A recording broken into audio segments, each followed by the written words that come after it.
Muito cuidado com a volta da ditadura. Ela pode voltar.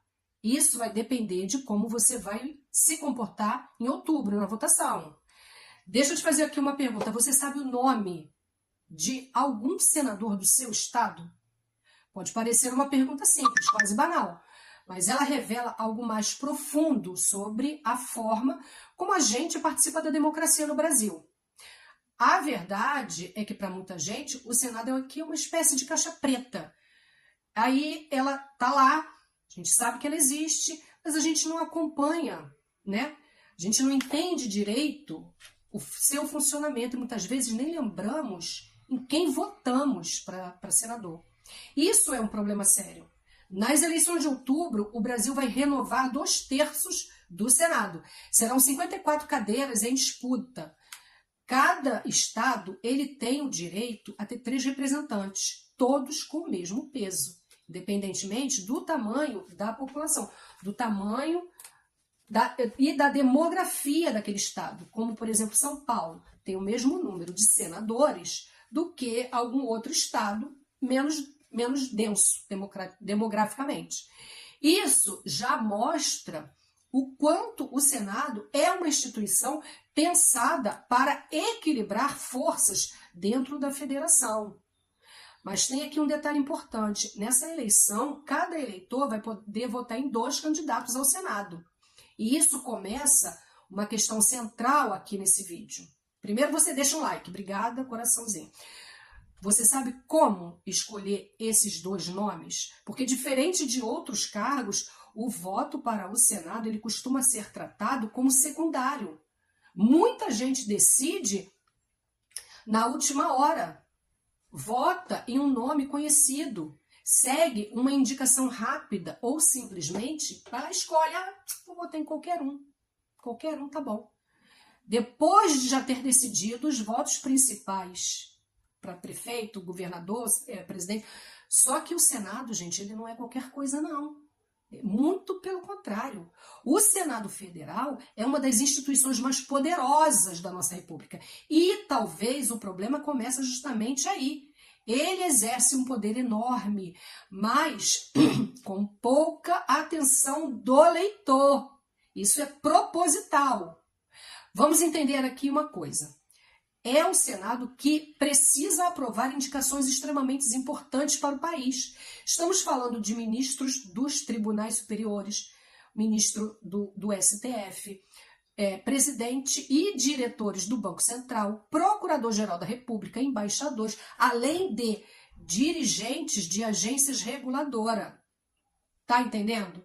Ou seja, o Senado ajuda a definir quem vai ocupar cargos estratégicos que impactam diretamente na economia, justiça, política externa e até a estabilidade institucional do Brasil.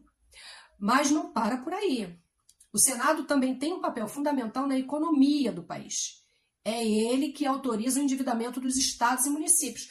O que isso significa? Isso significa que decisões que afetam diretamente serviço público, como a saúde, a educação, a infraestrutura, passam por ali, passam pelo Senado, pelos senadores. Além disso, o Senado revisa projetos aprovados pela Câmara dos Deputados. Ele pode alterar, ele pode rejeitar ou ele pode aperfeiçoar uma lei.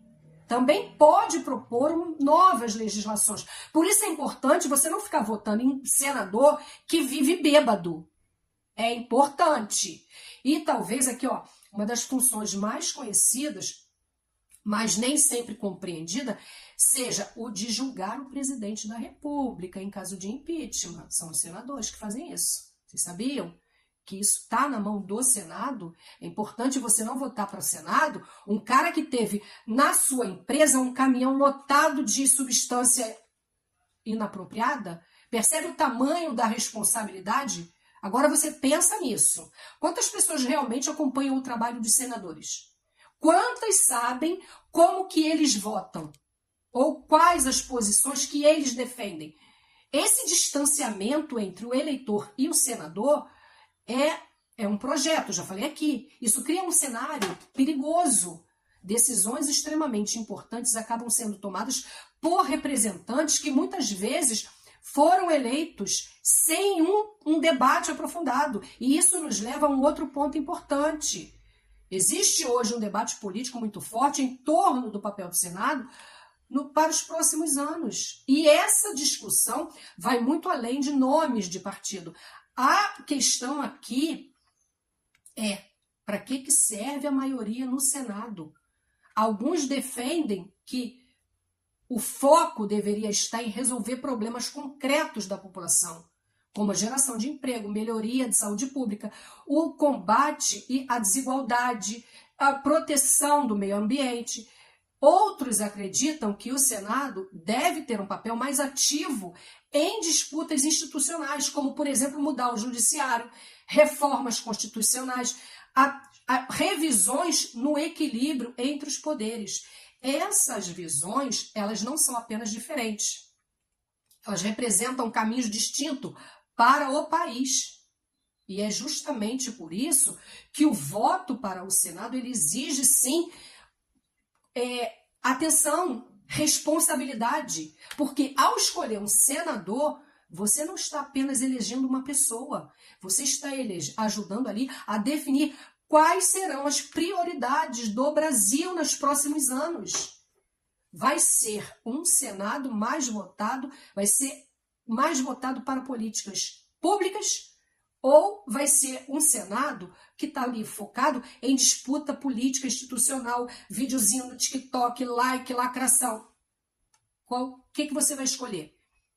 Vai atuar como um espaço de equilíbrio e moderação, ou como um palco para conflitos e pautas ali, pautas religiosas? Essas perguntas, elas não são abstratas, elas têm consequências reais, elas influenciam decisões sobre o orçamento, política, social, relações internas e até a estabilidade democrática. E ainda assim, o Senado continua sendo um dos cargos mais negligenciado pelo eleitor.